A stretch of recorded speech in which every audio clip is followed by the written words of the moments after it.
How you Welcome. doing? Hello, Friday Afternoon Confessional here at 51 Blocks, video series that hopefully you're subscribing to.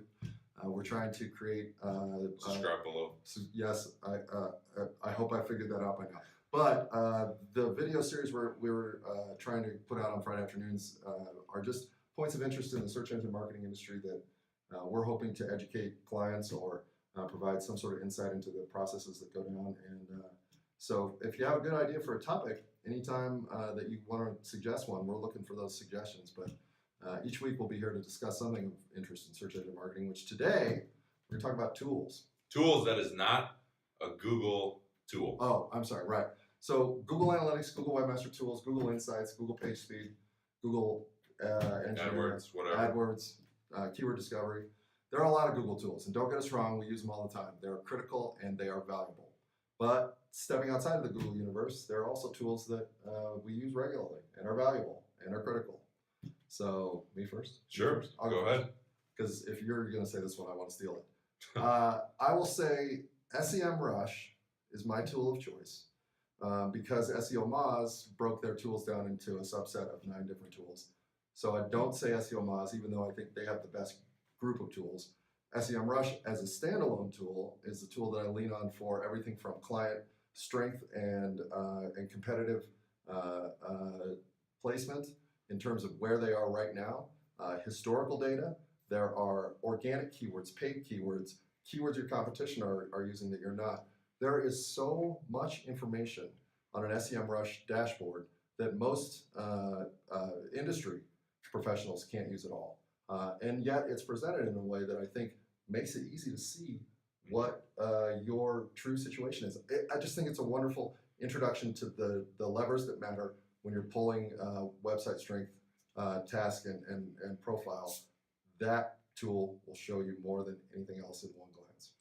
And close behind that, I think, is Ahrefs. It's in kind of the same realm, even though that's not my tool yet. But Ahrefs? Yep, Ahrefs is a tool that if you haven't used it, I think you should at least use the free version.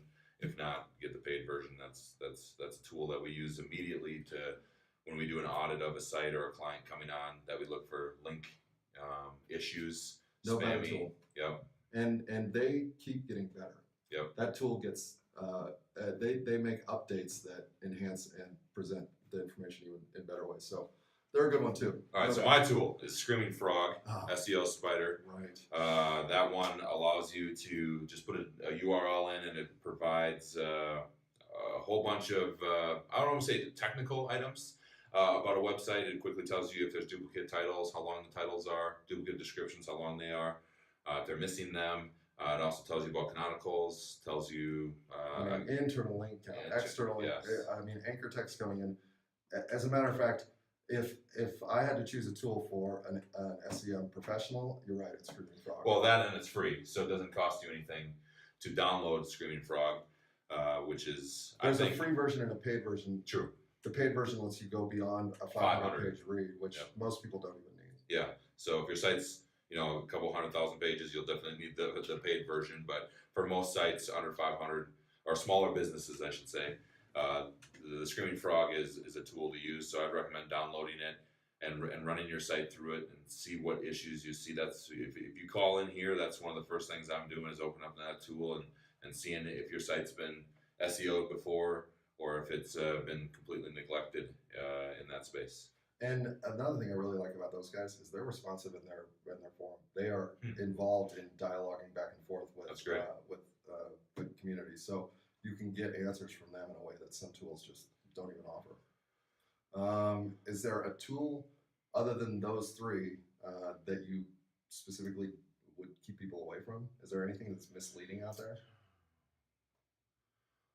No, I can't think of anything. I can't really think of anything out there. That's misleading. I think there's some tools that don't give you the complete picture. Or their picture is the version that fits their slanted their way. Obviously, if we're talking, another tool that I think it's been discussed in the SEO industry is site speed. And since we can't name a Google tool like Page Insights, we used to use the webpagetest.org all the time, and then we still use it because it gives you the waterfall effect of the files being pulled in. It tells you, hey, these images are way too big. let's compress those. That's one of the first things that Very we can address, because obviously site speed is very important in our industry. Webpagetest.org is where you go to check out your site speed. We recommend it. Yep. We should do something about our tools sometime, because we have a lot of tools on our own site. We do have a tool. I didn't want to toot our own horn, but I think one of the tools we use is our responsive. You want to make sure your site is responsive for all users. It's in our tool section. It's a responsive website tool that you can use to test to make sure your site's responsive on all devices. So we're still eating those Christmas cookies. We are still have the Christmas cookies, just like we can see them here, or you can see them here, whichever way. So I'm just padding up every video. So, all right, that's certainly not everything you need to know about tools, but we're always glad to discuss things about anything in search engine marketing. So check out our video series or give us a call. Or if you have a tool, comment below on YouTube. Add your tool that you recommend. Anybody that you think you can't live without. We'd love to hear some tools. Maybe we'll find some that we're not even using. So. And I guess on that note, this tool says, have a good week. And we'll see you next week.